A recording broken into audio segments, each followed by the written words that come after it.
Audio. This podcast is called Obsessed. Joseph Scrimshaw and his guest get some secrets off their chest. You should listen. It's the best. Hello and welcome to Obsessed with Joseph Scrimshaw on Feral Audio. I am your host. I am still Joseph Scrimshaw. I hope that you guys like mothers, because this week's episode is all about your mom and my mom and all moms everywhere. In the lead up to Mother's Day, I did a bunch of little mini interviews with recent guests on Obsessed to see how they felt about the woman who bore and or raised them. As always, you'll also hear our co-producer, Sarah Meyer, interviewing random human beings around Los Angeles and seeing how they feel about their moms. Do they love them? Hate them? Are they racked with guilt for not calling them? Do they believe their mother could beat my mother in a fight? We will find out. But before we dive deep into almost Freudian levels of motherly obsession, we've got a brief history of Mother's Day. Our co-producer, Sarah Meyer, who you'll remember from the other thing I just said, compiled all of this information out of reliable historical texts and Wikipedia. Do with that as you will. Mother's Day was founded back... You know what? Screw that. Founded sounds too technical. Mother's Day was conceived and willfully pushed out of the womb of imagination by social activist Anna Jarvis, who got the idea for the holiday when her own mother passed away in 1905. Thanks to Anna, we are all doomed to seem like lousy children for centuries to come. What did you get your mom? Well, like a $15 gift card to Outback Steakhouse. What did Anna get her mom? A national motherfucking holiday. Anyway, after many years of campaigning, the holiday finally got some traction in 1908, but get ready to sarcastically clutch your pearls because this is shocking. Politicians were assholes about it. That's right, just in case you thought politicians being heartless monsters was somehow new, they used to hate Mother's Day. On May 10th of 1908, the New York Times had this to report about the no-good goddamn mother haters in the Senate. On the ground that it might let down the legislative bars to special days in honor of sisters and cousins and aunts, the Senate refused today to take seriously the resolution introduced by Senator Burkett of Nebraska, setting aside tomorrow as Mother's Day. So basically, these assholes were yelling, "It's a slippery slope," way back in 1908. I would love to bring an anti-Mother's Day politician back to life and watch him recoil in just horror and shock at things like National High Five Day and Talk Like a Pirate Day. That's right, asshole. All your paranoid fears came true. We will give a day to anything. I'm going to start a campaign to make August 17th National Slippery Slope Day. Take that, oldie-timey politician who came back to life in my imagination. But even though the jerks in Congress were against the holiday, all was not lost. Mark Twain, who most of you will be familiar with as the author of 50% of the quotes your aunt posts on Facebook, was a big fan of Mother's Day. He had your mom's back. The Bakersfield Californian, which is either an old newspaper or a kind of specialty weed, quoted Mark Twain as saying, "This is a pleasure and a duty we have long neglected. No thought could be more beautiful than that which prompts every man, woman, and child to pay such a tribute to those dear ones to whom we owe so much." That is an actual quote from Mark Twain. But I've also seen quotes attributed to Mark Twain that just say, "I fucking love mimosas." So who knows? Now, Mark Twain was not the only mother lover out there. Random oldie-timey humans also supported Mother's Day. Here's a quote from an op-ed piece published in the Vancouver Daily World. "The object of the Mother's Day movement is to remind sons and daughters, especially busy, successful men and women, of their selfish neglect of this good parent." Now, to me, this is a great argument, because you can't have a good holiday without some guilt attached to it. The op-ed went on to say, "Mothers have provided the world with more deeds of heroism than the united armies of the universe," which I enjoy because it sounds like the blurb for a B-movie called Space Armies vs. Your Mom, Death by Guilt. Back on planet Earth, I bet you're wondering, what did the president think? Well, then President Theodore Roosevelt thought Mother's Day was a great idea, but he didn't do anything about it. So much like actual childbirth, Roosevelt thought the act of creation sounded fun, but couldn't be bothered to do the actual fucking labor. Yet all was not lost, because after the big, thundering adventure man Theodore Roosevelt left office, he was replaced by President Woodrow Wilson, a self-described mama's boy who softly, gently put a pen to paper and a middle finger to the haters and made Mother's Day a national holiday. And everyone lived happily ever. Of course not. According to Wikipedia, Americans initially celebrated Mother's Day by giving their moms white carnations and actually being nice to them. But Mother's Day quickly got co-opted by the floral, greeting card, and candy industry, and people started to just give their moms impersonal gifts instead of actually honoring them. And as you can imagine, Anna Jarvis, the creator of Mother's Day, was disgusted. Jarvis was quoted as saying, "A printed card means nothing except that you are too lazy to write to the woman who has done more for you than anyone in the world. And candy? You take a box to Mother and then eat most of it yourself." And then obviously, in the implied subtext, she added "you assholes" with her eyes. So to those of you who are listening and like Mark Twain, you're enjoying a mimosa, I ask you to raise it to Anna Jarvis, the awesome woman who gave birth to Mother's Day, only to have Mother's Day turn around and immediately be a disappointment. It's strangely fitting. And speaking of disappointment, here are some quick plugs. If you enjoy Obsessed Podcasts, you can support us by becoming a backer on Patreon for as little as $1 a month. Full info on that is on patreon.com/Joseph Scrimshaw. Or you can support all of the artists on the Feral Audio Podcast Collective by shopping at Amazon through our portal. Just go to feralaudio.com, click the Support Our Artists button, and go buy anything on Amazon, and some of the money will go to supporting Feral Audio. It doesn't matter what you buy on Amazon. Just do not buy your mom candy like a lazy ass, or the ghost of Anna Jarvis will emerge from your computer and strangle you. Finally, shows. I've got a bunch of stand-up shows coming up in Los Angeles, and I'm coming to San Francisco to do some stand-up and a live recording of Obsessed Podcast. That show is on Wednesday, June 22nd at Doc's Lab. My podcast guests will be Rebecca Watson and Bonnie Burton discussing their obsession with Netflix. For tickets and full info on that, go to josephscrimshaw.com/live-shows. But now, sit back, relax, replenish your mimosa, push away the guilt, and enjoy many different people's obsession with your mom. Amy Spalding, what is your mom's name? Her name is Pat Spalding, which people really like her full name. Like, whenever I mention her to friends, a lot of times they're like, "Yay, Pat Spalding!" What do you think about... Amy Spalding is a nice flowing name. Do you think Pat Spalding sounds even more like an SNL character? Is that why it just sounds like... Or like a detective? Like I've never thought about that before, but now I do think it sounds like a detective. Hi, I'm Pat Spalding. It's just I think it's a good name, yeah. Yeah. Spalding's a great last name. I mean, I know that's also my last name, so I'm like, hey, check it out. But I had no control over getting that name, so yeah, I think it's an absolutely... about it. Yeah, absolutely. It's a great name. Can you just tell me a little bit about what is Pat Spalding like? I think Pat Spalding is very cool, like to the point, my first place in LA, I'd flown to LA and picked out a place and had roommates, and then flew back home, packed up, and my mom helped me drive my car out here. And my roommates were they were weird, which I realized once I moved in, which I think a lot of us go through with our first place here. Yeah. But they were like, if we had met your mom, we would have picked her way before we picked you. Like, we think she's so great.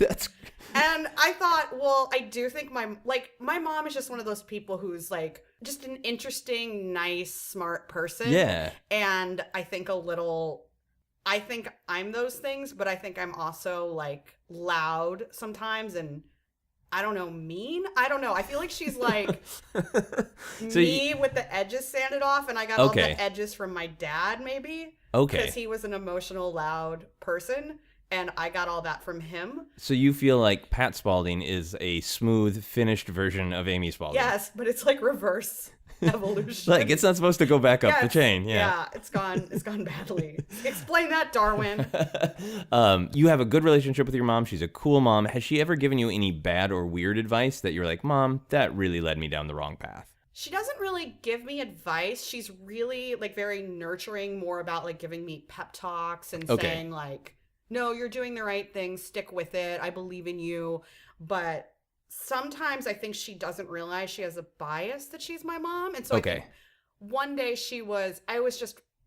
I think we've all been there where we just feel like I don't have anyone in my life, like people don't like me. And it's just like a bad Wednesday. Right. You know, it's not like reality, but it's like the day you just feel like everything, like work is bad. You had a fight with a friend, like whatever. Yeah. A lot of things are going weird. Just bad Wednesday. And so I was talking to her on the phone and crying and just saying like, I don't feel like people like me. I feel like I'm just like a gross garbage person and I don't know what I'm doing. And she says, you know, Amy, I think you're really awesome. And I think a lot of people agree. And I said, you're my mom. Of course you think this. She's like, I don't think that's any reason why I think you're great. I think it's entirely unconnected. And then like it started to dawn on her. She's like, oh, I am your mom. I guess part of it. And I was like, yeah. So do you not think you're biased toward me? And like felt like it was just dawning on her for the first time that there could be some implicit bias in being someone's mom and they're really awesome. So you helped her have a whole mom epiphany of this is how that works. She's okay. Yeah. But I think I had that with my mom when she insisted for a while on being on the they tease you because they like you thing. Right. And it's like, okay, but today they hit me. Do they hit you because they like you? And she's like, well, maybe we should look into that. Yeah, like, I got thanks, a lot Mom. of that growing up. They're just jealous of you. I was like, I don't think they are. Like, I think I have a lot of things they don't like about me that they would not want to embody themselves. Yeah, they're jealous because you have such a cool mom. Pat Spalding. Maybe so. Yeah, maybe that's what Pat thought. If Pat Spalding had a superpower like a superhero, what would her superpower be?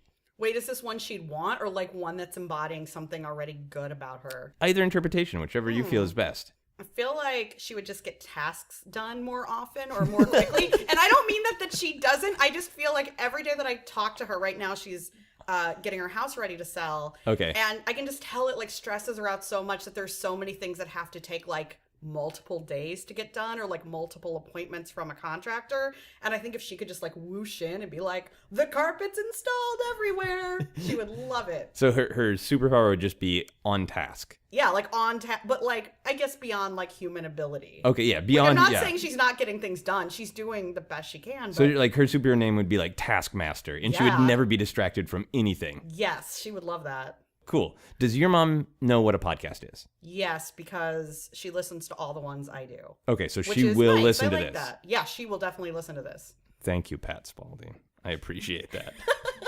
When I did your podcast and like I think you asked me what a song was and I sang part of it. Yeah. She called me and says, you know, I do like it when you sing. And it felt like she was saying like someone else had said that they didn't. And I was like, why are you saying it like that? Yeah, and she's like, what? I just like your voice. I mean, I do like your voice. I'm like, no one said they didn't like my voice. Literally, we're the only people on this phone call. So Pat Spalding is supportive sometimes to a point of making minor errors that like open up a chink in the mom armor where you can sense there might have been. Our entire relationship in a nutshell. She said so many accidentally offending things to me where I've been like, that's it. I can't talk to you. And like I hang up. And then of course I feel awful because we've all misspoken before. Yes. It's just sometimes her phrasing. Yeah. It gets me. I understand. I'm sitting here with Mr. John Roca, asking him about his mom. Oh.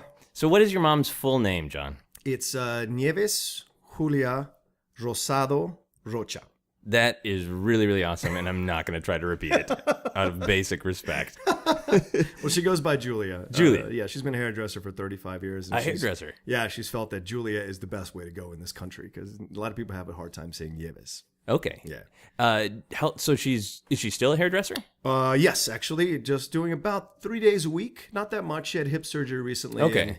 And, I've told her she's got to slow down. She's in her 70s now. She just loves to work. My mom and my dad were workers. My dad worked until he passed away, and so my mom's the same way. She's very much like the work ethic is very deep within my family. Okay, so, yeah. cool. So do you have a good relationship with Julia? Absolutely. I love my mom dearly. Yeah, we've never had any kind of, I always had the struggles with my dad, but never with my mom. My mom was always so positive and supportive, and still laid the hammer down when she needed to.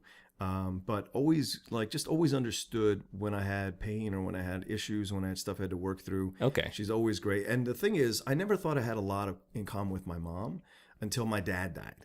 And then when my father passed, all of a sudden I found surprisingly how many characteristics of my mom that I had. And I couldn't see that because I was so caught up with my dad. Okay. That I didn't see how similar I am to my mom. And that's really brought us together as a very strong relationship now. Do you feel like parts of her, that she showed parts of herself emotionally that she hadn't? Yeah, I think, and also for me, I think I noticed she left Bolivia when she was 18 years old. Yeah. On a whim. And, it's the same way I've kind of lived my life. I joined the Army on a whim. I became an actor because I loved it, and then came to Los Angeles on a whim. Went to Florida State on a whim. All these things. I'm kind of a gypsy in that way, in a lot of ways. And my mother is exactly the same way. And she's been in love with Los Angeles for so long. She always wanted to move here and never quite push the button to force my dad to move us out here, So she loves living vicariously through me out here in LA. Yeah, and she's very funny, and I get my sense of humor from her, and she's just a very nice person, but a rod of iron in her spine. She's a very strong woman. When she brought the hammer down, how did the hammer come? How did it manifest? I'll tell you a really great example, and I tell this to whenever people get to know me. When I was, I think, 12, 13 years old, we used to go and hang out with my father's family, my cousins and stuff like that, all boys, most of them were all boys. And one afternoon we were there over at my Tio Jaime's house, and we were just hanging out, and my mom came down to kind of tell me it was time to go. And I was like, I don't want to go. And my mom's like, you're going to go. We have to go. It's time. I said, you can't tell me what to do. Don't tell me what to do, Mom. Who the hell are you, Mom? And then out of nowhere, I didn't see it coming. It was like Rocky when Mickey slaps him in the face in Rocky 2. It was like that. My mom just out of nowhere, whack across my face. I'm bleeding from my nose. She immediately feels terrible. She's like, oh my, because my mom never hit me. And she never did after that. She just was like, I had disrespected her that much in front of everybody. It was that, and I'm not doing it justice. I'm sure I said some other things that were pretty mean. And at that time, you're a kid. You're testing the limits. Yeah, you really are. And you found them. And I really did. Very strongly. And so I kind of shut up after that and went home. I found my barrier there with her. Does your mom know what a podcast is? She has an idea. Okay. I don't think she calls them shows, right? All right. So she's not 100% sure what I do and when I get on these shows or talk about stuff. And but she's happy that I'm doing stuff because like a year ago I was going out of my mind, so restless because stuff wasn't happening as an actor quite as consistently as I would have liked. So when I told her I started these things, she's like, oh, well, Johnny, you always like to talk. You're a big talker. You have a lot of opinions. This might be good for you. And so, we went from there. And then when I told her more and more, she's like super excited that I do a lot of stuff and that I'm like kind of finding people like you, who I can have connections with and talk about stuff with. And so she's just really happy for me in that way. Awesome. So she just knows that it doesn't really matter technologically what a podcast is. Oh, yeah. My son's happy talking. Yes, basically that's it. Yeah. She doesn't know the internet or anything, no. Have you ever heard your mom swear? Oh yeah. Oh yeah. At my dad usually. Was it a regular occurrence? No. Okay. My mom is she's real stringent about cussing. Like she doesn't really cuss that much. When she did, she was always being fights with my dad whenever that was, couples fight. It was never anything too crazy. And she'd occasionally let a word slip out, but she does not cuss in English. Okay. She jokes about it. Like she'll use the word, we can cuss on this? Oh, yeah. Yeah, she uses the word shit every once in a while. She would, John, and that shit, and she thinks it's funny that and when she says it, we always have a great laugh, So I love that she lets that part of her out with me because she can be herself with me. Like we kind of progress. We do have the mother and son thing, but also like I'm in my 40s, she's in her 70s. Like we're adults. Yeah, we absolutely. can have that kind of friendship now. Yeah. Okay, but she still only swears when she's angry, or is a joke, or does she just kind of pepper her language? Is she? No, I think it's only when she's angry. Every once in a while. It's so rare. I haven't seen my mom be angry at me in like years. Wow. Yeah, it's been years since I've seen her being. But I mean, you know, with my brother and my sister, I'm sure she has time because they live there. Okay. And I think when you see someone a lot, there are times that you can have disagreements and differences of opinion. Way higher odds of swearing. Yes, absolutely. How does your mom feel about Star Wars? It's a good question. I don't know. I know she took us. I know she's aware of it as a property, as a saga, but I don't It's think one of the things you like to talk about. Yeah. I mean, you know, Joseph, that's so wrong. My 4-year-old nephew is a hardcore Star Wars fan. Oh, okay. Has yet to see any of the films. They only show him snippets of the films, but he dressed up as a stormtrooper last year for Halloween, and he like loves Darth Vader. So my mother is aware of the characters. She's aware of the property of the franchise in a very intimate way because these are the things that my nephew is into. Okay. And so, and my niece a little bit too. So she's like, she gets involved in this stuff. She has to learn. She has to know who Yoda is. She knows who Chewbacca is. Like when we went shopping for my nephew on Christmas, I bought my nephew this awesome Yoda alarm clock that talks to you. And so she hadn't seen Empire yet. Okay. And but I know it's a present for the future. But my mom was like, oh no, he's moving so fast through learning all this stuff. You got to get it for him. And so she gets him books and pajamas and clothes that have like all Star Wars stuff on it. Yeah. So that's cool. Yeah. Because I think there are a lot of people who know Star Wars merely enough to get presents for loved ones. Yeah. No idea what the context is. I like the idea that there are people out there who don't even know Darth Vader's a bad guy. Right. Like, you wanted a Helmet Man action figure, right? Is that right? The one with the breathing? Let me get that for you. You wanted the mean breathing man, right? Oh, he's a murderer? Okay, I didn't know that. Zelda, how old are you? 3. Do you guys celebrate Mother's Day? Yeah. Do you and your mom love Star Wars? Yeah. What did your mom give to you? That picture. What's it a picture of?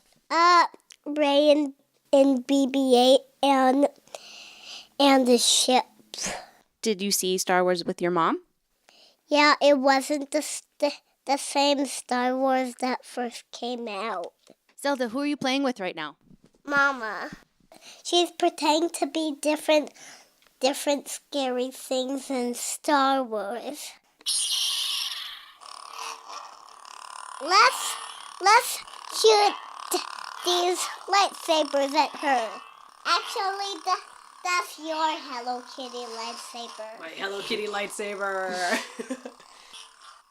Oh, you got me. Now you're dead.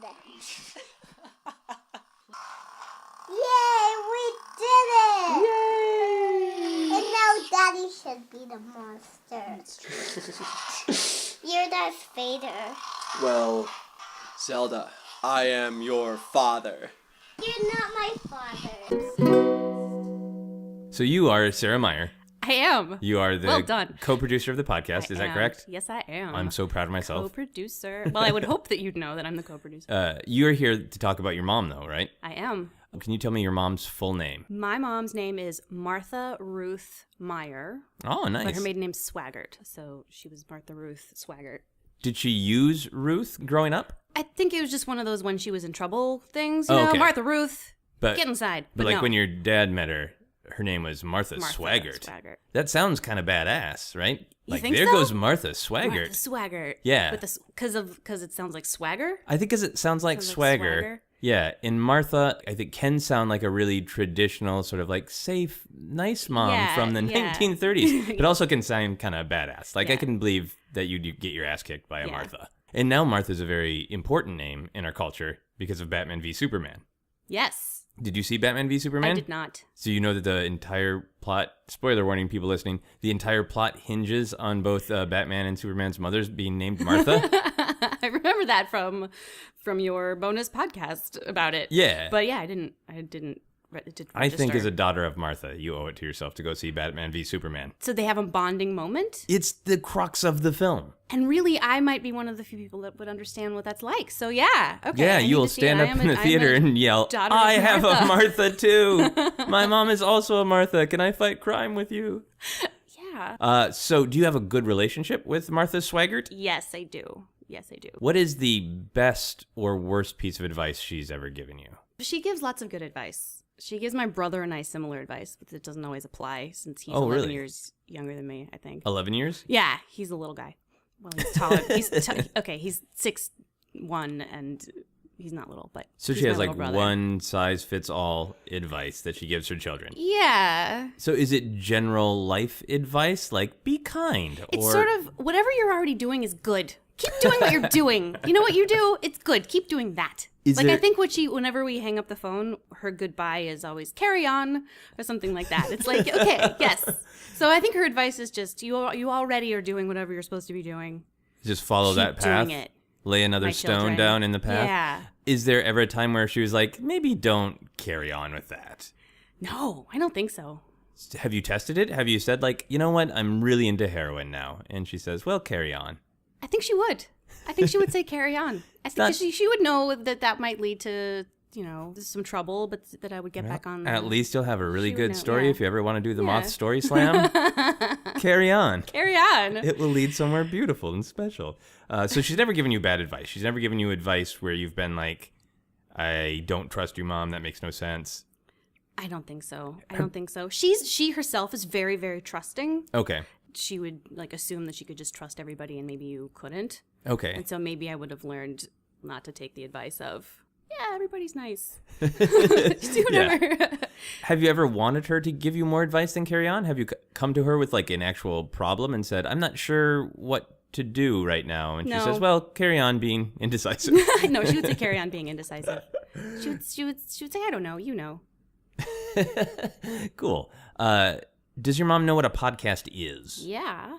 Does she listen to this very podcast? I think she does, Okay. yeah. I So think she Martha might does. hear this. Martha might hear this. Sometimes she doesn't. Sometimes, like with Twitter and with podcasts, she'll say, "I don't have to check Twitter. I don't have to look at it if it's cramping your style. Like if you don't want your mom to be reading what you write or listening to what you do, like that's okay. Just tell me, and I'll back off." So she's sensitive to that. Yeah, well, that's really cool because Yeah. she doesn't sound like she's judgmental to begin with. And I think the only reason one wouldn't want their mother to look at Twitter is because they're afraid of having to deal with the conversations that it might create. I guess. But obviously, if you were like, yep, I'm shooting up tonight, she'd be Yeah. like, well, carry Carry on. on. Yeah, exactly. It's fine. And Retweet, fave. Exactly. If Martha had superpowers, what kind of superpowers would Martha have? She is all about literacy. She Okay. volunteers at the library, and she's always done volunteer stuff with the school, teaching kids to read. So her superpower would just be like, everyone can read. If everyone around me can already read, they can now read better and faster and more. And they can now teach people to read. Like she's just like words and writing and sentences just like ooze out of her. So Okay. her superpower would just be like, we're all more tuned in now too. So, like, if Martha was a superhero, like, babies would pop out Yes, of the womb yes. reading, Yes. like, War and Peace. And fuck it. Yep. It's Yeah. all about words, about Yes. ideas. Could your mom beat other moms in a fight? I think she could if she had to. Yeah. Yeah. I think she would try to get out of it. Yeah. I think she would mediate. She would de-escalate. Have you heard Martha swear? Yes. Does she swear a lot? No, she doesn't. Although I think she basically never did. And Okay. then when I became an adult and I swear a lot, I think I've had the effect on my mother of making her swear more. So she does Okay. swear more now than she used to. Okay. And casually, like I do. I'm just like, oh, Mom, this fucking thing. And now she'll be like, oh, yeah, I went to the fucking library and I ran into my... No, she doesn't. Your mom says that? No. Okay. But well, almost. I think... It would be so great if I could hear you have Martha say, everyone should fucking read. Okay, all right. Everyone should just fucking read. She sounds so cool. She's so sweet. She's the best. She's the nicest person in the world. If you were trying to be the best child that you could, the best daughter of Martha, what would you get her for Mother's Day?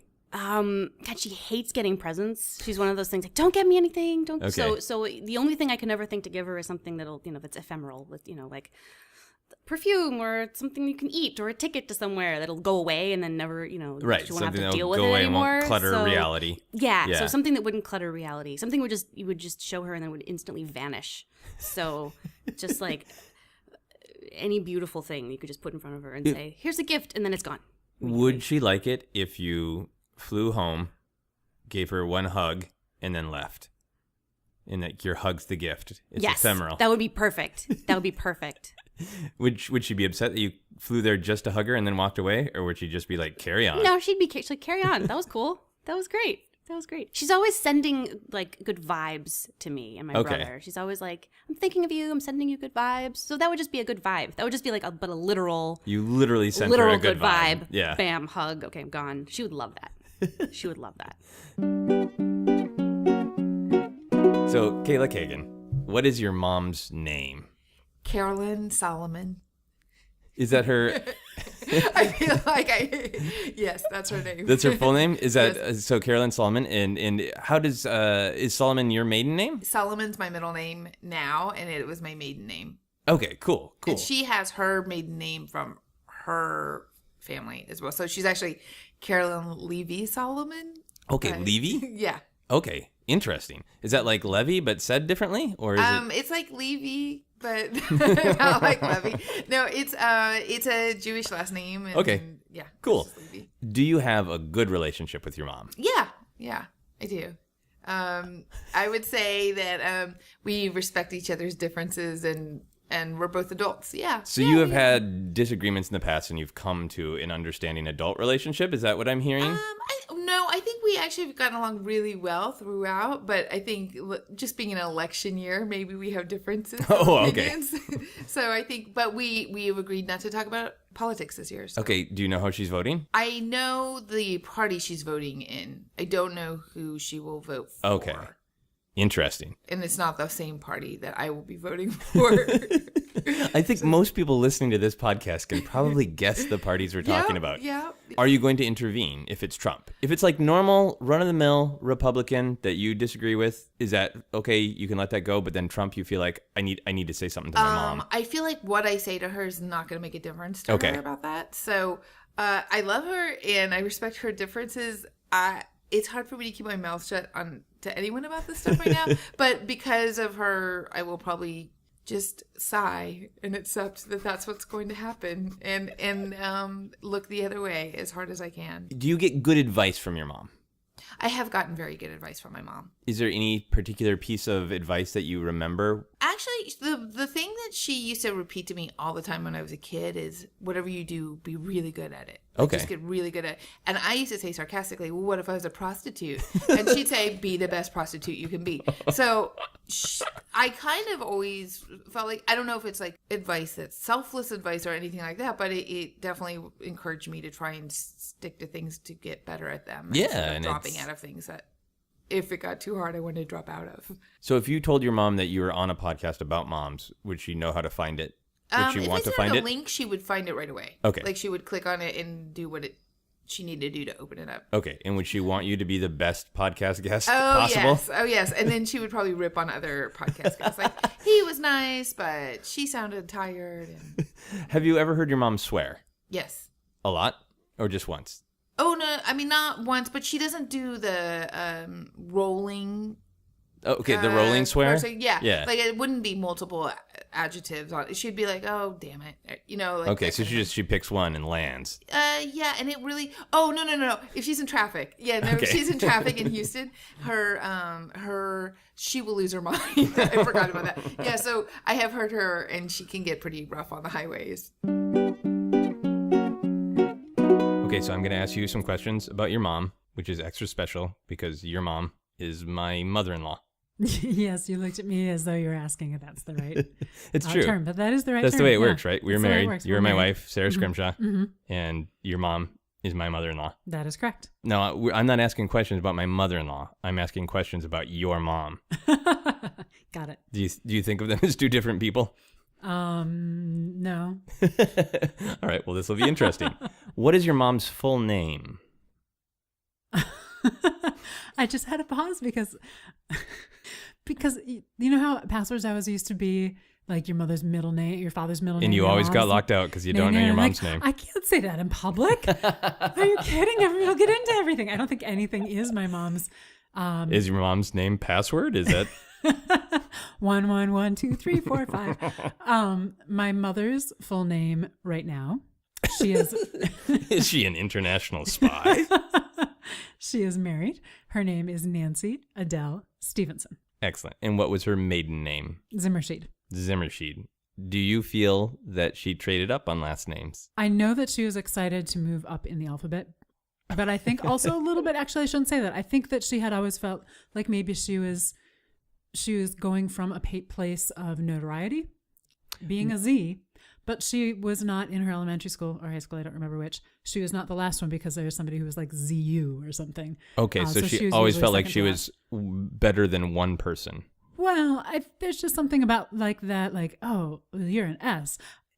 I feel like if I've gone a place where growing up as an S, because I was a Stevenson, now I'm a Scrimshaw, I've always been an S, but I used to be an ST and I'm an SC, and it's like, oh. You moved up in the world? I don't know. I was hoping you'd just say yes when I married you. I moved up in the world.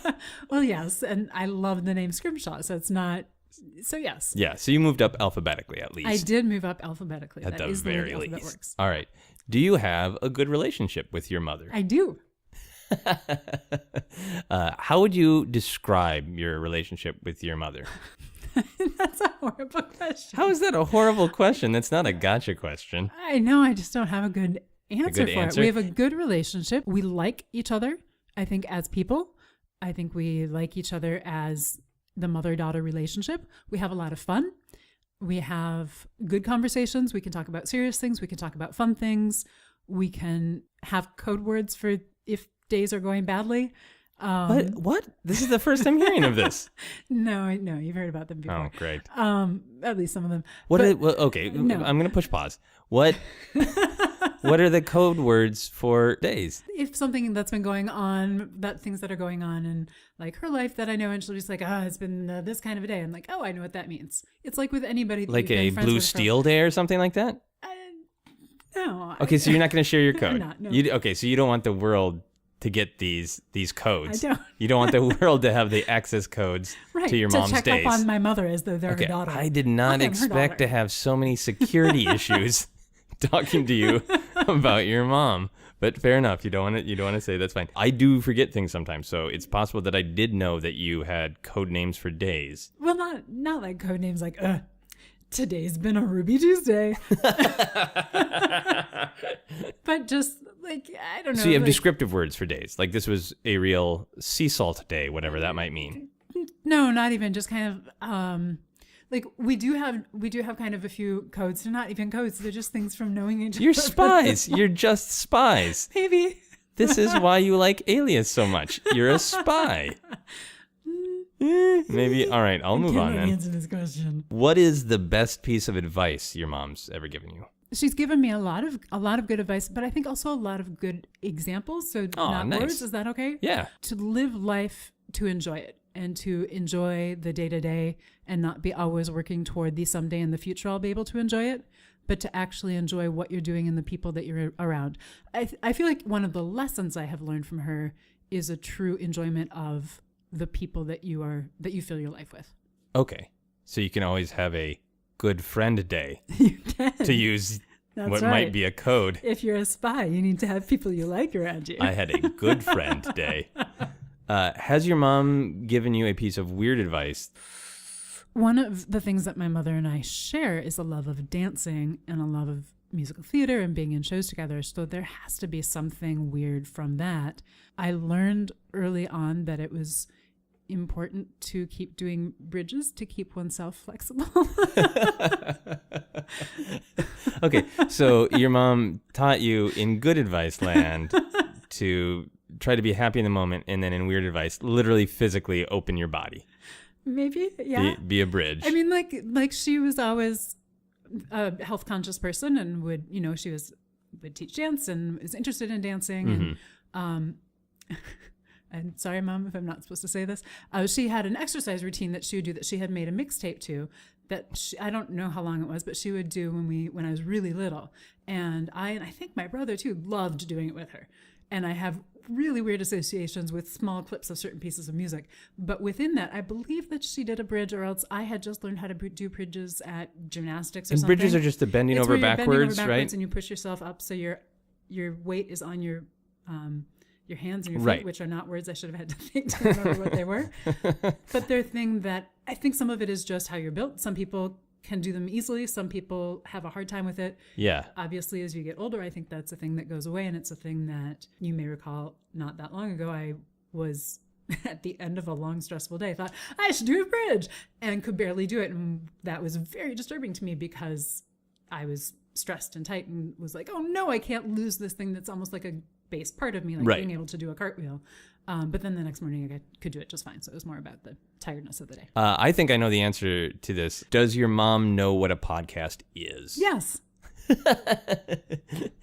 Is she going to listen to this very podcast, do you think? When I put out on social media where she kindly follows and supports me, do you think she's going to see a podcast about moms? I'm listening to that. She'll definitely listen to it. Hi, Mom. Okay, great. Then I'm excited to have this next follow-up question. Have you ever heard your mom swear? I don't think so.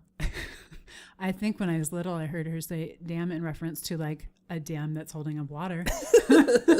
And only when you were little and she thought you couldn't hear. Well, no, like we were talking about, like, I think we were singing a song about the Grand Coulee Dam. And did you think it was swearing at the time? No, I knew it wasn't, but I think I remember thinking like, oh, that's so weird. And here I am, I'm saying dam in front of my mother and she's saying dam, but we're talking about the Grand Coulee Dam and that's like an actual physical piece of infrastructure. Okay. If your mom was a superhero, what do you think her powers would be? Something to do with tap dancing. Do you think that she would be able to somehow defeat crime through tap dancing? I think she would be able to tap dance and affect the vibrations of people so that their anger would lessen. Oh, they would vibrate So they into would like their vibrate auras into, would fixate into happiness? Or not even happiness, but calm and more than anything, reasonableness. So I think, so like if people like, say like people are having an argument, it's getting heated, she'd be able to come up maybe near them or else maybe like around the corner, she'd be like up on the roof tap dancing and like it would diffuse the situation. That's amazing to picture that something as frenetic as tap dancing could calm everyone. Or just diffuse. Yeah. You know, everybody I'm interviewing about their mothers, this one's a little unfair since I'm pretty familiar with my mother-in-law. And now I'm seeing that they are indeed the same person.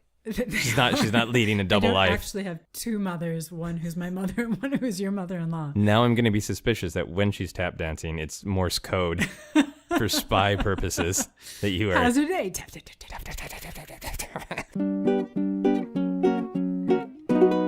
I'm sitting here with a man named JTE.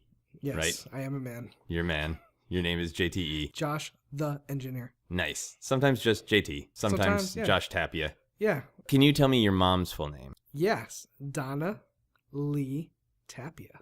This is awesome because I've been asking a lot of people this question, doing these little mini interviews, and everybody says their mom's name kind of the same way. They say it slowly and delicately with respect. Part of it was I was trying to remember her middle name, but I didn't remember it. So I'm happy with that. Well, Donna Lily, did you say? Lee. Donna Lee. And like Bruce Lee. Okay. And is your mom and dad still together? Yes. Awesome. Do you have a good relationship with your mom? Yeah. You know, she's always, all my sisters always say you're her favorite. Oh, really? I have two sisters, and I was the firstborn. So I don't want to say there was a little favoritism, but there was. She likes me a little bit more. Now, how does that express itself now that you're adult? Yeah, she calls me all the time. She just called me before we started taping. I don't call as much as I probably should. It's just the LA life. I'm always busy. Like, you know, because you know, once you call your mom, it's not going to be a quick call. No, it's going to be a little bit of an ordeal. Do you have a hard time getting her off the phone? Once you start, it's over? No, I'm at that point now where I'll just be like, I got to go. And does she respect that? Yeah, she respects that. She's like, okay, I understand. She knows what I'm doing out here. But when I do talk to her, it's always, she just wants to know what's going on. What's life? Call me. It always ends with, why don't you call me more? So it's, I try not, maybe I don't call her as much because I feel guilty. But if I called her more, I want to feel guilty. It's a crazy cycle we live in. Oh, I understand that cycle very, very well.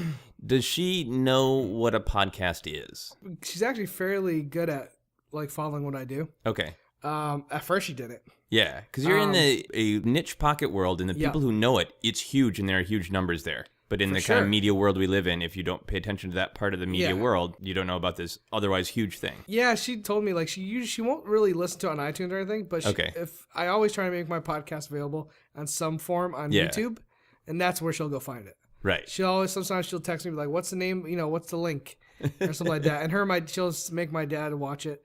I'm sure he doesn't want to, but she probably says and goes, "Oh, let's watch your son say some stuff about movies that we don't know." But yeah, she's been really good about it. She doesn't listen to everything I do. Okay. But when I talk about something, she'll go out and she'll try to find it. So does she watch the movies that you talk about? Because your main podcast is JTE Movie Thinks, right? And you talk about movies. Yep. And then you appear on Screen Junkies sometimes, right? Yep. With big movie fights and that. Movie fights and some of other shows on the Plus network. Yeah. So does your mom watch those? Those are on YouTube. She doesn't watch much stuff on Screen Junkies. I think I've only been on movie fights twice so far. And a lot of the stuff I am on during their Plus, you have to be a member of the Plus. But she does. And your mom's not going to pay for that. Yeah, of course not. But she loves watching. We do this thing called the Schmodown. Oh, right. We do these trivia battles. Yeah. She was really, my whole family really got into that, watching me go up against other people, and they love watching that. So, like, yeah, she gets into it. Now, did she ever give you any advice about your media career? Did she say, hey, you should have said fewer swear words, or man, you were really wrong about Winter Soldier, or things like that? No, she's not really. She honestly, she hasn't given me, like, I hear some mothers are very tell you do this, do that. Yeah. They're all pretty much, she's been pretty positive. I think when I first started, I was a little bit more, I didn't project as much. Okay. Because I was not used to being on a mic for a show. Right. So I was always like too low. I remember this was like years ago when I first started on Schmoes Know. She's like, you need to speak up more, which I'm much better at now. I actually am like, I have my microphone voice on. Yeah. But overall, no, she's been super supportive. Like, I've never had her say, why you wear this? Why did you say this? She's been really cool about it. Did she ever give you any bad advice when you were growing up? No, man. She's given me a lot of great advice. One of the things my mom always told me growing up was there's always somebody who has it worse off than you, and you should be grateful for what you have. Oh, nice. And I took that at a young age, and to this day, I still use it. A lot of people say, I've never seen you in like a bad mood. I've never really seen you like depressed or anything like that. And it comes down to the point where I was like, what do I have to be depressed about? There's people out there that can't eat, can't have a roof over their head. I'm like, look where I'm doing. Look where I am. There's no reason for me not to be happy. Cool. So you have a very kind and supportive mom. She gave you a great outlook. Mm-hmm. Could she beat other moms in a fight, though? Depends on another mother, I guess. What's the tail of the tape? You know what? I feel like my mom, if she gets really mad, she'll stand up for people. And I just don't know about fisticuffs. She's not very strong. Okay. Is she good at manipulating the environment? Could she use the environment to her benefit? No, she's always falling and hurting her ankle or her wrist. Like, she called me one year, like a year ago, she fell down like a flight of stairs in South America, and I was like, how'd you fall down a flight of stairs? It was like 3 steps. And she like hurt her ankle bad. I was like, God. Every time I talk to her, she's always tripping or falling. So I think she might, I'm hoping wherever she does fight, it's like a mat and nothing around. Because I think the other opponent might have an advantage if there's stuff around. Now, does she have a good attitude like she taught you to do? Is she like rolling downstairs in South Africa going, well, it could be worse? Exactly. Yeah, she's like, this could be 20 steps instead of 10. No, yeah, she's very positive. I think that's where I get a lot of my, I would say she got in more bad moods than I do. Only because of life. Yeah, life my is parents, hard. 3 kids. They, my mom worked. She was a full-time teacher.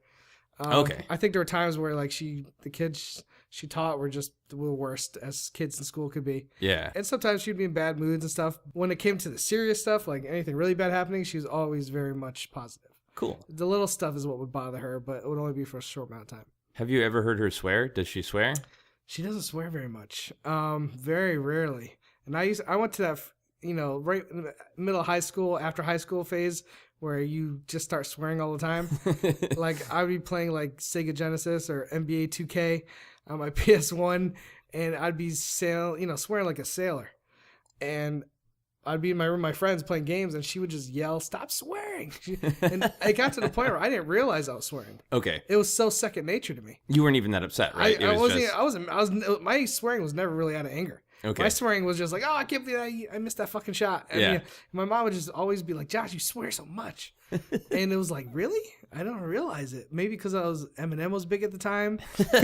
Like, I was listening to a lot of bad rap. Did you yell that back at your mom? Like, not as much as Eminem. Yeah, no, it was just like, I think it was just, I was, discovering movies like Pulp Fiction, Reservoir Dogs. Oh, yeah. I was just in that young... Those are swearing tutorials. Yes, exactly. Joe Pesci and Goodfellas, man. Yeah. Casino.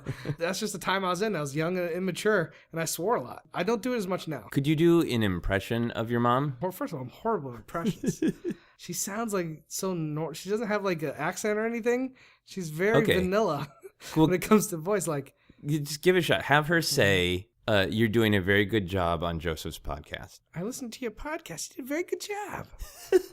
That sounded more like, I don't know who that was. It's like very supportive Joe Pesci, yeah, maybe. Me thinking of doing my mom freaks me out, to be honest with you. So, Claudia, what is your mom's full name? Shirley Ann Pena Dolph. Cool. And what is your relationship with your mom? Do you have a good relationship, a mixed relationship, a bad relationship? I have a great relationship with my mom. Awesome. Is there, what is good about it? I guess what's good about it now is, I have felt a lot of guilt over the years because I was kind of an asshole kid and give her a hard time. I'm just very stubborn and, had a lot of opinions and emotions. And now that we can be friends and we chat and we talk and we check in with each other and, okay. She's my tiny little mom. She's a tiny little lady. Is she physically tiny? She's physically tiny. She's 5 feet tall. I'm awesome. 5'10". So she's my little pocket-sized mom. What's the best piece of advice your mom ever gave you? I don't know if there's necessarily been one piece of advice, but she definitely has led by example. I mean, she works hard. She works hard to provide for her family. Okay. She's all about education. She's a teacher. She's a vice principal. So she's just learn. Okay. She grew up in the projects. She got herself out of there, is living a happy, successful life now.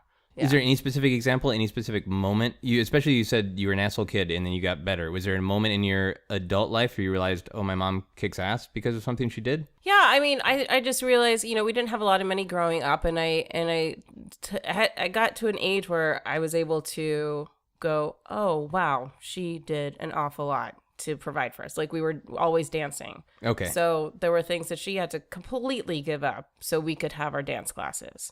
Does your mom know what a podcast is? I'm not sure. If you tried to explain it to her, how hard do you think the conversation would be?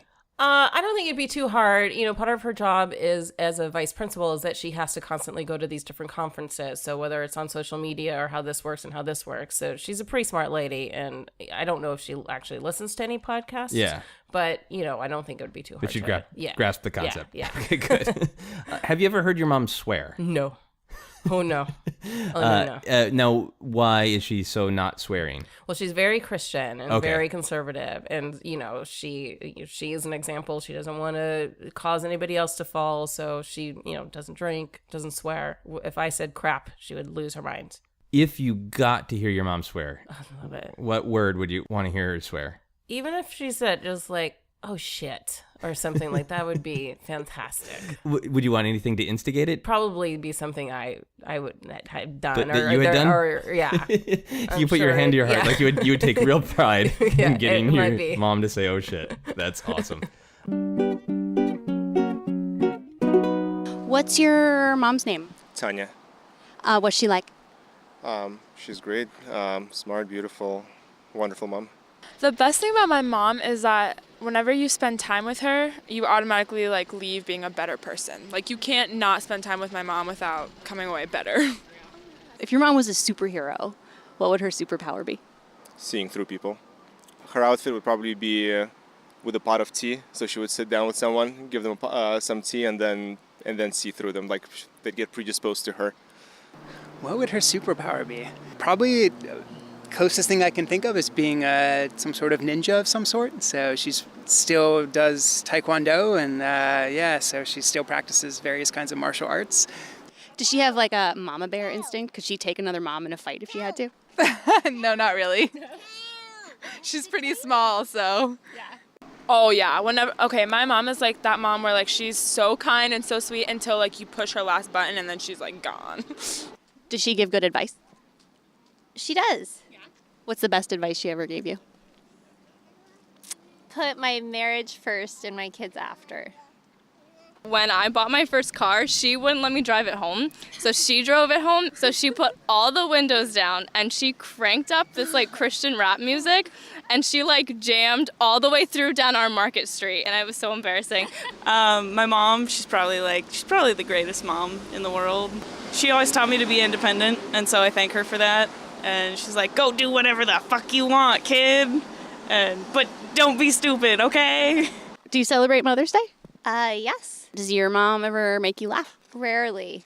I I am sitting here with the Obsessed podcast co-producer, Sarah Meyer, and now she is going to ask me about my mom, because that seems fair. It does seem fair. Yeah. What is your mom's full name, Joseph? Sorry, the sensitive way you said Joseph delighted me. My mother's name is Patricia Josephine Scrimshaw. Josephine. Josephine, yep. Your name is Joseph. I noticed maybe a correlation there. Yes, and I was also delivered at St. Joseph's Hospital by a doctor named Joseph. So I don't think my parents really picked my name. I think they're just like, the universe wants this. Your name was thrust upon you. Yeah. But why is her middle name Josephine? Her grandmother, my great-grandmother's name was Josephine. Okay. So that's this why goes she had back. Yeah. This goes way back. Yes. So there's always been some sort of feminine version of me in the family. I think I'm the first male Joseph. But in I'm our sure line. there's a feminine version of you within you somehow. Oh, too, yeah. right? I think so. Yeah, I think it's Yeah. pretty clear. I'm not the most masculine guy ever. maybe there's a feminine version of you out there. Anyway, there's a doppelganger. Oh, yeah, Lady Me? I would love to meet Lady Me. Femme doppelganger. Do you have a good relationship? I think so. My mom's an odd person. You think so? I think so. Okay. My mom's an odd person who likes a lot of validation. And sometimes, especially since I've moved to Los Angeles, it doesn't feel like there's any way I can possibly give her enough validation. So like sometimes when I call her, the majority of our phone call will be discussing how we should stay in touch. And eventually I'll get annoyed and say, but you know that's why I called you, right? So obviously we are in touch. We are definitively in touch. Yeah, so that's why I say I think it's good. Yeah. Because I have to spend a lot of time saying, yep, this is good, right? Would she say it's good? She would just say, well, I love you and I miss you very much. And I talk to her just as much as when I did when I lived in Minneapolis. Yeah.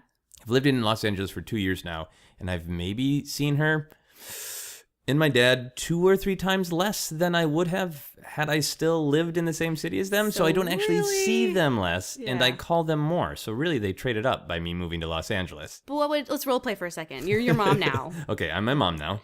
Do you have a good relationship with your son, Joseph? Well, I hope so. I meant role play in the sense of like say what she would that was her. You don't have to say it in like her voice. Okay. But that was cool. Thanks. I felt like it maybe held you back a little bit because you were worried about how it would sound. Well, I think I'm trying to think of honestly how she would respond. I think she thinks that it is a good relationship, but always fears that it will suddenly become not a good relationship. I think she always lives in terror that it will suddenly fall apart. And how would that happen in her mind? I don't know. She just worries a lot. You're just going to stop loving her all of a sudden. You're just going to wake up one morning and you're going to say, you know what? I don't need my family anymore. I'm never going to call. Yeah, so that's what she thinks. I'm not saying that's what's going to happen. No, I'm saying in her mind. In fairness to her, both my mother and father have had lots of difficulties with their extended family over the years. They've had really good relationships, but they've also had like problems and they've had falling outs and things like that. So I think they're always concerned that that's a possibility in family, that a big falling out is possible. But like I have an older brother, and then it's my mom and my dad. And for the most part, growing up, that was it. We saw our extended family sometimes. Yeah. We saw my maternal grandmother a little bit. But for the most part, it was just us. And we've had our problems, but we've never been like, nope, we're not speaking anymore. So I think there's just always that possibility that it could happen that concerns her. That makes sense. Just a tiny little insecurity, maybe. Yeah. Does she give you good advice? Well, she did when I was young. Like, I remember her sitting me down. We lived in northern Minnesota. We lived in Brainerd, which is a relatively small town. And then when I was 4 years old, we moved to Portland, Oregon. And so I was starting to see different people. And I remember her like sitting me down on the porch and saying, now, you used to only see people with a different skin color on Sesame Street, but they're not just TV people. People with different colored skin are real, and they're no different from us, and you should never, ever think people are different between, so a lot of great motherly things. Yeah. I remember when I was relatively young, she got in a fight with a doctor about medical issues because the doctor was being like a jerk to me, and I remember her turning into Mama Bear and making fun of him. And yeah, so I mean, she'd done a lot of like demonstrated good motherly instincts in that. The weird thing now is she doesn't really stay caught up with the 21st century, and she wants to know what's going on with me. But there are things like, well, I did a Kickstarter to self-publish a book, and I'm advertising it on my podcast. And she has no idea what any of those words mean. And I did get frustrated with her a couple years back and said, Yeah. like, I need you to learn some things about the 21st century because otherwise my life is incomprehensible to you. But couldn't you just sort of translate it back to the 20th century and just say, look, the book she understands. So I went out to the street and I solicited funds for my book. 'Cause you know what a book is. And then I promoted it with a Zeppelin that I hung a banner from. And then she was like, oh, all right, I get it. It's the same thing. Can't you just say it in those terms? I can, but it's a pain to say everything in those terms. Well, what does she think a podcast is? She gets the general idea that it is a radio show that you can listen to any old time. But the idea That's that... right. Yeah, but like going to the computer and getting it and... or having it on a mobile device, that would blow her mind. Well, you said that when she was becoming a mama bear and defending you from a bad doctor, she made fun of him? Is that what you said? Yeah. So does she use humor as a way of defending her loved ones? Yes, she has a really good sense of humor, and there's always been a sense of humor around our family. Yeah. My mom really loves the Bill Murray movie, What About Bob? But could not, for years, remember the title. So she would make up various titles of like, what's the deal with Bob? Where did Bob go? How's Bob's thing doing? Hi, hey, Bob, what's wrong? Like, she couldn't remember the title, but she loved that movie and loved that kind of quirky, strange humor. And it's clear what that means. If anybody said, hey, that movie, hey, Bob, what's going on? I would know. We would know exactly what that would refer to. Yeah, exactly. Absolutely. As long as it's got Bob in it, oh yeah, it's that one. Well, it sounds like I'm going to ask you if she was a superhero, what would her superpower be? But it already sounds like she's got like this humor weapon. Like she can just whip out and just be like, stay away from my son. Like, make fun of you. Yeah. Or not, or go somewhere completely else different with it. Let's see. I think her superpower, she would be able to amplify her worries into actual visions. So like every time that she would be worried about something, like if someone she loves is dead in a ditch, she would actually be able to picture ditches everywhere and see, nope, it's fine. So it would be a good superpower. It'd be reassuring. It wouldn't be super valuable in fighting crime, but she would be able to have visions of where bad things aren't happening. It does So sound she'd be valuable. like, I'm worried about there's going to be a bank robbery. And then she'd just see a bank and go like, nope, it's just people getting small business loans. Everything's fine. Unless there was a robbery, Yeah. and then she would detect it. Yeah. But I think the point of the superpower is that her fears would not be validated. Yeah. She has too many fears. She has too many fears. So your superpower can be something that helps you, I guess. I really Yeah, thought I'm about just being judgmental Yeah. and saying the superpower that I would like my mother to have. Oh, I see. What does your mom think about Star Wars and how you feel about Star Wars? She loves Star Wars in this very specific way of... I don't know that she has watched the films in years. I know that she saw them with me in the theaters when I was very young. I don't think she ever saw the prequels, but she knows them as just a huge part of my existence since I was an infant. When The Force Awakens was ramping up, she was excited, not for herself, but because she knew I would be really excited about it. So all the Star Wars coverage she was really interested in. Oh. Yeah. That's so sweet. There is a radio show host in Minneapolis who is around my age who talks about pop culture stuff. Uh-huh. And my mom is really excited because she feels like, oh, that guy understands all the stuff that my son likes, which is nice. But then when I talk to her, instead of asking me how I feel, she'll just tell me how the radio show host in Minneapolis feels. And I'll be like, well, you could ask me how I... And I did get cranky at one point about The Force Awakens because she was telling me about like some box office predictions that she'd heard from this guy on the radio. And I had to be like, Mom, I know you don't quite understand this, but I host one podcast, I host one YouTube show all about Star Wars. I am an expert on box office predictions for Star Wars, so let me tell you. And then she listened. But sometimes I have to get a little bit like, no, listen. And she wants to give you something. Like, that's the thing. Moms want to give their children something. So she's giving you what she knows about Star Wars. Here, Right. Take it. Okay, well, that's nice. Don't you think? Yeah, I should Even be if that's nicer. not necessarily a good thing. It is a good thing. Well, of course, I mean, it's good. It is a good because thing it's that she wants to nice. share. Yeah. What about any other obsessions that you have? What does she think about them? I think she knows that I am obsessive just as a quality because she has been bringing that up more, I think, rationalizing for herself why she should be supportive of me being in Los Angeles, because she has been saying a lot in our phone calls lately, well, you're tenacious, and that's good. And she says it like that, with that tone of like, well, I have to accept you ever since you were young, you just wouldn't let things go. And there's a bit of pride a bit of judgment in it. Yeah. And I mean, that's part of the reason I do a podcast called Obsessed, is because I have that in my personality. Right. Like, if I like something, I'm really going to like it a lot. And that's funny though. Like, she sees it, she created it. Yeah. You're her monster. Yes. And she is very tenacious too. She doesn't really recognize it because she gets tenacious about weird things. But yeah, she went back to college when I was in 2nd grade, and then got a master's degree and got straight A's. Wow. So she's got this part in her that is like me, that is very obsessive and very tenacious. And right now she's not expressing that a lot, but I think she recognizes it in me, which is maybe why she has a little bit of ambiguity toward it. That makes sense. Is she obsessed with anything now? Not obsessive, but obsessed with any particular...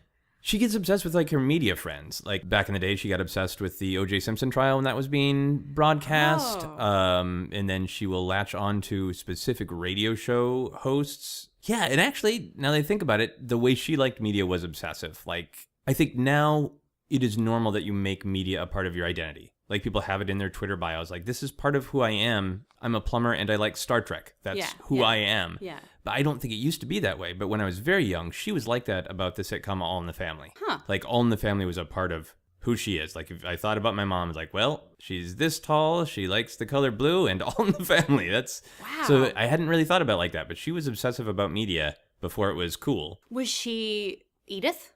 Or was she interested in the dynamic of that family? Like, what was it? She liked the social commentary. I think she really liked the example of Archie Bunker as somebody who had a good heart and wanted to be a good human, but was saddled with all of these ideas of what we would refer to now as toxic masculinity. Of, I am the alpha, I am the head of the family, I must be right. I'm truly scared of change. I'm scared I don't hate people because I hate them. I'm really scared of change and I can't deal with it and I don't know emotionally how to deal with it. And I think that she probably saw some of the unintentional small-mindedness of growing up in a small town in Archie Bunker and saw people trying to deal with it. And then she just knew people like the character of Mike Stivic, Meathead, the son-in-law. She knew human beings like that because that was her age group. Could she do an Edith Bunker impression? Yeah, she does impressions every once in a while. They're not exactly spot on. Okay, so why don't you do an impression of your mom doing an impression of Edith Bunker? Oh, man. I'm trying to remember any of Edith's... All I remember is that she just says Archie in that funny way, doesn't she? Yeah, and I think my mom would just say it like herself. Like, oh, Archie! Yeah. Any other impressions that your mom did that you can do? Let's do an impression of your mom doing an impression of you doing an impression of your mom. Say that again. I don't know what I just said. You didn't know what she said? No, do an impression of your mom's impression of you. Oh, wow. How would my mom do an impression of me? She would criticize me for being too short.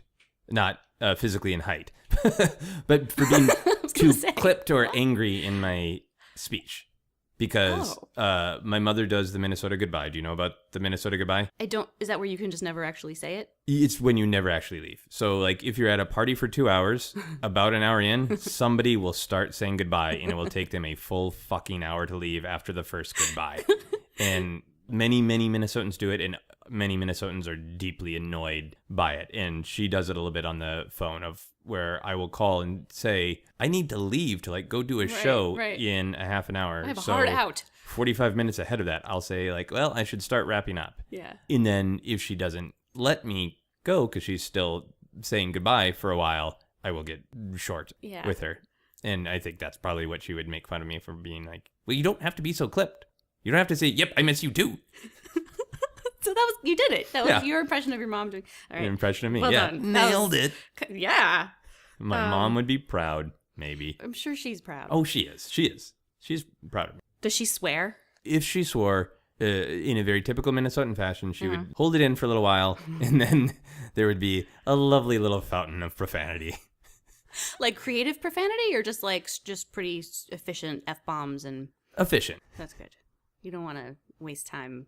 Oh, no. Yeah. Nothing wasted. Use all parts of the swear word. If you were trying to be the best child ever, what would you get your mom for Mother's Day? An unlimited phone call. I would set aside time where the first part of the phone call would be, you get to decide when this phone call ends, because I don't think, maybe once or twice, my parents, this will go somewhere, trust me. My parents are, It's your podcast. I know. They're not resistant, but you're interviewing me, so I want to be polite.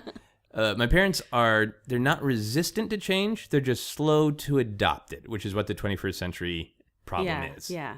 And that has always been the truth since I was a kid. Like, my brother had to get a part-time job and buy our first VCR because they were just like, do we need a VCR? And me and my brother were like, Jesus Christ, yes, we need a VCR. And then once they had it, they loved it. Yeah. So along those same lines, my brother got them all set up with Netflix about 5 years ago. And they're like, oh, okay. So that is one of the things my mom and I will talk about. I would give her suggestions. Like, I convinced her to watch Mad Men because she's like, I'm not sure about that show. And then she's like, oh, okay. Yeah. So the only time on a phone call that she has ever wrapped up is because she was anxious to watch something on Netflix. Oh. The only Did you know time that she has ended when- the phone call herself voluntarily has been when she just really wants to see what's going to happen to Jack Bauer on 24. What Mother's Day present could you get her that she would hate? That she and would hate enough that she would actually tell you. You know, my mom is pretty great that way. She likes anything that comes from me is something that reminds her of me. Yeah. And she likes that. So, like, I'll get her, like, I got her a coffee mug that has the logo for the ArcLight Cinerama Dome. Mm-hmm. And I gave it to her and said, I'm giving this to you because my wife and I go here a lot and we really, really enjoy it. And I want you to have something where you can picture I'm having a fun time in Los Angeles. And that's the kind of thing she likes. If I just got her like a rag and said, this is a part of a costume I wore in a show once and it means a lot to me, here's a rag, she'd be like, oh, that's cool. I don't know if she'd put it out or anything, but Yeah. she'd be happy with it. So I'd have to get her something just That didn't have horrific. anything to do with you. Yes. Just, here's a rag. Here's an actual Here's a rag rag that I don't care about. Yeah, I would have to get her an actual insult, like, here's a rag I found on the side of the freeway. And I hate it. Yeah. I don't even have I have neutral feelings no about this emotional rag. connection to it. I There's hate probably broken glass in it. Happy Mother's Day. You've been listening to Obsessed. Joseph Scrimshaw and his guest shared some stories with the rest. Rate 5 stars if you're impressed. Siri, find my mom. I don't see mom in your contacts. What is your mother's first and last name? Benedict Cumberbatch. There's no one in your contacts matching Benedict Cumberbatch. I don't care. Just call Benedict Cumberbatch. I don't see Benedict in your contacts. Should I look for locations by that name? Yes, find Benedict Cumberbatch, who is my mom. Looking. Here's what I found on the web for Find Benedict Cumberbatch, who is my mom. These are all crappy things that I don't want, Siri. Find my mom. Here's what I found on the web for These are all crappy things that I don't want. Siri, find my mom. Siri, just say something nice to me like you're my mom. Who, me? Yes, you, Siri. Comfort me. That's what I figured. That wasn't comforting, that was judgmental. Our relationship works best when you say things to me. I just said something to you. You're not a good listener. It's just you and me, Joseph. Look, Siri, could you just say Happy Mother's Day? Wait. Mother's Day isn't today, it's on May 8th. God damn it, Siri.